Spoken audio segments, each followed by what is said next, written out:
इंसानियत अपने आप में बहुत बड़ा नाम है, पर इसका महत्व ना समझकर पूरी दुनिया बदनाम है।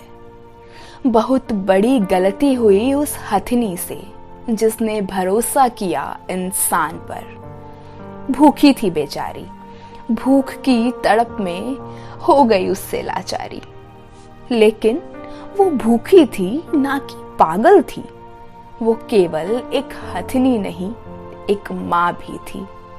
अनजाने खतरे से बेखबर चली थी अपनी व अपने अजन्मे बच्चे की भूख मिटाने, अलहड़ सी मस्तानी चाल में। परंतु फंस गई बेचारी हैवानियत के एक क्रूर जाल में। उस माँ की भूख और लाचारी का फायदा एक हैवान ने अपने मनोरंजन के लिए उठाया। उसके सामने बम से भरा अनानास रख दिया। उस हथनी ने उस पर विश्वास कर लिया और अपनी और अपने अजन्मे बच्चे की भूख मिटाने की खातिर उसे अपने मुंह में रख लिया। उस विश्वास की सजा उसे मिली एक दर्दनाक मौत के रूप में। ऐसा करते समय उस क्रूर के हाथ नहीं कांपे, उसकी आत्मा ने उसको एक बार भी नहीं झकझोरा। केरल के लोग सबसे ज्यादा शिक्षित माने जाते हैं, मगर ऐसी साक्षरता किस काम की जो इंसान को हैवान बना दे। सच कहूं तो यहाँ जनाजा इंसानियत का निकला है, मगर दुख यही है कि लाश एक बेजुबां की गिरी है। मगर क्या कसूर था उसका, क्या गलती थी उसकी, क्या गुनाह था उसका।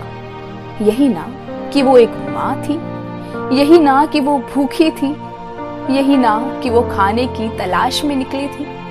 और सबसे बड़ी गलती उसकी यही थी कि उसने इंसानों पर भरोसा किया।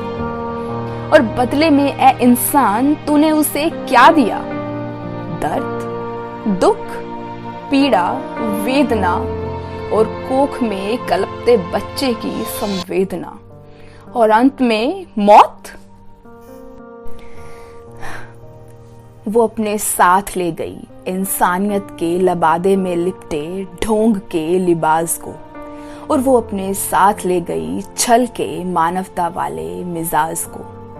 पर वो जाते जाते बता गई जानवरों से की जाने वाली मक्कारी को, और छोड़कर चली गई इंसानों की खुददारी को। इंसान हैवान था तो वो चट्टान थी, मगर इंसानों से कहीं ज्यादा वो दयावान थी, धैर्यवान थी। हाँ, वो जख्मी थी, वो करहा रही थी, वो छटपटा रही थी दर्द से, मानसिक संवेदना से। उसने सारे दर्द को अपने दिल में और सारे बारूद को अपने जिस्म में समेटकर सांसों की डोर को छोड़ दिया। नफरत के इस झूठे संसार से नाता तोड़ दिया। जब कोई जानवर इंसान को मारता है तो वहशी कहलाता है, लेकिन आज जब एक इंसान ने एक बेजुबां और बेकसूर को ऐसी दर्दनाक मौत दी है, तो उसके लिए वहशी जैसे सारे शब्द बहुत छोटे नजर आने लगे हैं। अपने जीवन के आखिरी पलों में वो तड़प रही थी, उसका रोम रोम कांप रहा था, पर वो बिल्कुल खामोश रही, एकदम चुपचाप। मगर उस आखिरी वक्त में कोख में पल रहे बच्चे ने अपनी माँ से जरूर पूछा होगा कि माँ, क्या मैं ये दुनिया नहीं देख पाऊंगा? तो माँ ने कहा होगा, नहीं मेरे बच्चे, नहीं। मगर तुम्हें इस बात का बिल्कुल मलाल नहीं होना चाहिए, क्योंकि अब हम जिस दुनिया में जा रहे हैं वो इस दुनिया से बहुत अच्छी है। क्रूर इंसानों की ये कातिल दुनिया हम सब बेजुबानों के काबिल ही नहीं। और आखिर में जब उस बच्चे को अपने कोमल शरीर पर जलन का एहसास हुआ होगा, तो तड़पते हुए उसने अपनी माँ से पूछा होगा कि माँ, तुमने ऐसा क्या खाया है जिससे मुझे इतनी पीड़ा हो रही है? तो माँ ने अपनी आंखों में आंसू भरकर बस इतना कहा होगा, धोखा खाया है मेरे बच्चे, धोखा।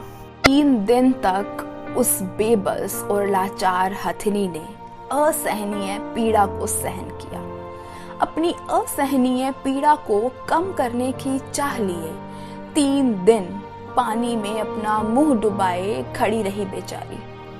अपने बच्चे की भूख मिटाने की अदम्य चाह लिए इंसान से धोखा खाने वाली विनायकी आज हमारे बीच नहीं है।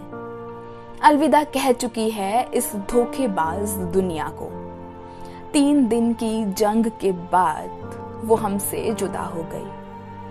उसका विश्वास ऐसा टूटा कि जब तक जिंदा रही पानी से मुंह बाहर नहीं निकाला। नहीं उम्मीद रखी उसने इंसान से किसी तरह की मदद की। 3 दिन में ममतामयी विनायकी ने हमारे इंसान होने के घमंड को चूर चूर कर दिया। उस महज 14 वर्ष की गर्भवती हथनी के दर्द का एक कतरा भी सब दिल में बसा लें तो जानवरों पर की जाने वाली बेरहमी पर लगाम लगा पाने में सफल हो जाएंगे हम।